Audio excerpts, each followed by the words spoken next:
Salve pessoas! Estamos aqui para falar, um pouco atrasados bem da verdade, mas para falar de Castlevania, que é um anime, né? Na verdade não é exatamente um anime, porque não é feito no Japão, não fala japonês, mas ele foi construído como, né, como se fosse. É uma série que está disponível no Netflix e se baseia na franquia de jogos do Castlevania. Se você nunca ouviu falar e gosta de jogos, bons jogos, é bom que você dê uma procurada. Ela tem para praticamente uma infinidade aí de plataformas. Então está disponível para Nintendinho, PS1, PS2, né? Enfim, acho que PS3 também, se eu não estou enganado, Wii, Game Boy e por aí vai. Então, do que se trata? O Castlevania, a história é realmente bastante interessante. Ela parte da premissa de que o Conde Drácula, ele tem um castelo, que é uma espécie de entidade também. O castelo, ele funciona como se ele estivesse vivo. E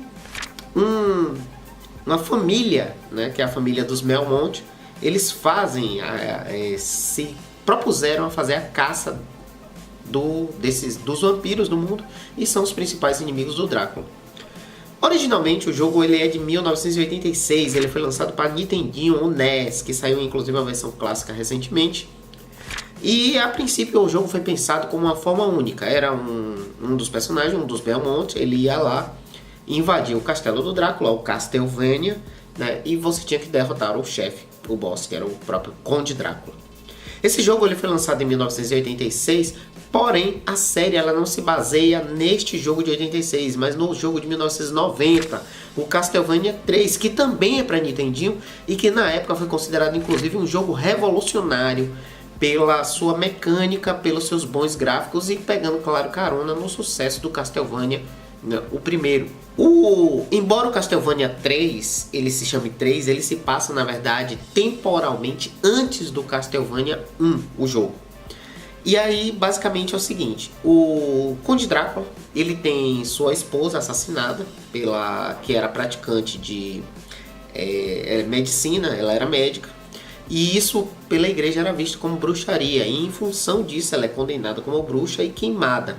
O Drácula estava em sua viagem pelo mundo para adquirir conhecimento e se humanizar a pedido da própria Elisa, sua esposa. E quando ele retorna, que descobre que sua esposa tinha sido assassinada pela igreja, então revoltado, o conde dá um ano, né, para a humanidade se preparar, e a partir daí ele despejaria a sua vingança sobre ela. Bom, isso tudo que eu estou falando, ele é mostrado na primeira temporada, que tem apenas 4 episódios, está disponível também lá no Netflix. Atualmente a gente está na segunda temporada, que também é uma temporada muito boa, é bastante excelente. E o que é que eu gosto disso? É porque, embora ele conte a saga no caso do personagem principal, o Trevor Belmont, até chegar no castelo do Drácula e fazer o enfrentamento do Conde, ela se concentra também nos acontecimentos de dentro do castelo. E isso é extremamente interessante para você entender o que é que estava acontecendo enquanto o Belmont estava ali subindo, né, passando pelas salas do castelo do Drácula, tentando subir justamente para chegar onde estava o Conde.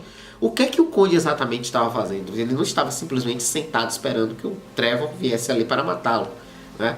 E a história também explora os personagens que orbitam esse jogo. Então a gente tem ali a Sypha, que é uma maga, e o Alucard, que é o filho do próprio Drácula, que se une ao Trevor Belmont para caçar seu pai. O jogo também conta com um outro personagem, que é o Greg, que é um pirata. No jogo, cada um deles tem habilidades específicas que você precisa para passar de determinadas fases. A animação, ela explorou então a relação entre eles e como eles formam esse laço para, enfim, enfrentar o Conde Drácula.